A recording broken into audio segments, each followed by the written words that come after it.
Ayan, inani na. Kaya lang mababa, 28 ang kilo. Ang sabi sa akin, sabihin nila, Ito yung mga malalaki. Para sa storage sana to, kaya lang naubusan ako ng lalagyan. Ni-reserve na, no? Naka-reserve na sa iba. Yan.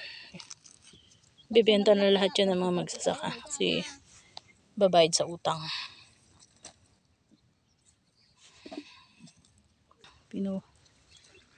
Ang gupit. Kalalaki yun, oh. Kala mo lahat sample. Swerte nga po. Kainam din. Konti na lang siguro hahabulin namin dyan. Lalaki. Oo. Kainam, ano. Lalo pang kikita yung mga mag-i-storage na mga rich. Ha? Ganun talaga yun. Hindi ba't parehas yung hati? Hindi naman siya nanumulusong dyan. Hindi naman siya nagpapayok nagdadamoy. Kasi, ang ano talaga, paghatian, hatian. Ganun.